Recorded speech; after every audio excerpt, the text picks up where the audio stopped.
خواب میں اپنے آپ کو پاخانہ کرتے ہوئے دیکھنا، اس کی کیا تعبیر ہے؟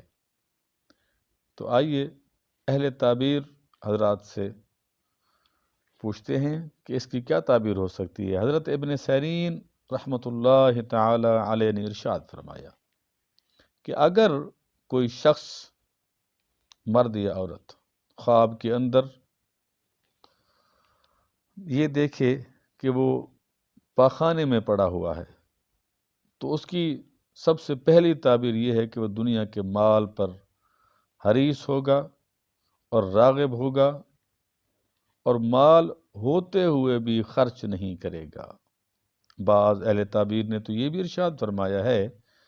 کہ جو شخص یہ دیکھے کہ وہ پاخانے کے اندر پڑا ہوا ہے اور اتنی مقدار میں پاخانہ ہے کہ وہ لت پت ہے اس میں، تو اس کو جادوگر عورت ملے گی، اور وہ عورت حرام خور اور بددیانت عورت ہوگی۔ اور اگر وہ شخص دیکھے کہ اپنے آپ کو پاخانہ کرتے ہوئے دیکھے، تو اس کی ایک اور بھی دلیل ہے کہ وہ مال جمع کرے گا۔ اور اگر دیکھے کہ پاخانے کے گڑھے میں گرا ہوا ہے، گٹر میں گرا ہوا ہے، تو اس کی بھی یہی دلیل ہے کہ وہ مال جمع کرنے میں غرق ہو جائے گا اور خدا اور اس کے احکامات کو بھول جائے گا۔ اور اگر دیکھے کہ وہ خود پاخانے کے کنویں میں گرا ہے، تو دلیل ہے کہ کسی کا مال چھینے گا۔ اور اگر دیکھے کہ گرتے ہی ہاتھ اور پاؤں ٹوٹ گئے ہیں، تو دلیل ہے کہ سخت بلا میں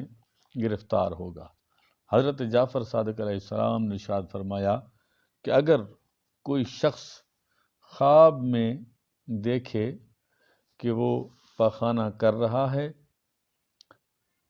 یا پھر پاخانے میں گر گیا ہے، یا پھر کسی کو پاخانہ کرتے ہوئے دیکھ رہا ہے، تو اس کی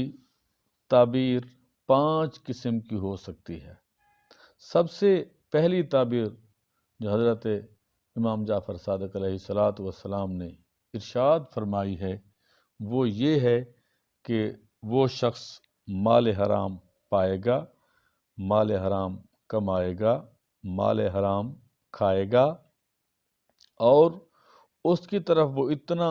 راغب ہوگا، اتنی رغبت ہوگی کہ وہ تمام احکامات بھول کے صرف اور صرف مال حرام کی محبت میں ہی جیے گا اور مرے گا۔ اور دوسری تعبیر آپ نے فرمایا کہ عیش دنیا ہے، کہ دنیا کے عیش و عشرت میں وہ گم ہو جائے گا۔ اور تیسری تعبیر ہے کہ وہ کہیں سے خزانہ پائے گا۔ اور چوتھی تعبیر یہ ہے کہ حرام کی ابتدا کرے گا۔ اور پانچویں تعبیر ایک اچھی تعبیر بھی ہے کہ اسے عورت خدمتگار تو ہوگی جو ملے گی، لیکن وہ ہوگی حرام خور عورت۔ تو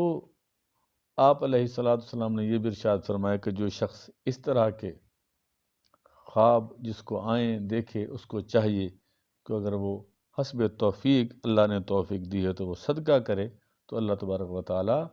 اس کے شر والے خوابوں کی تعبیر جو ہے وہ خیر میں تبدیل فرما دے گا، کیونکہ ان اللہ علی کل شیء قدیر، اللہ تبارک و تعالی ہر چیز کے اوپر قادر ہے۔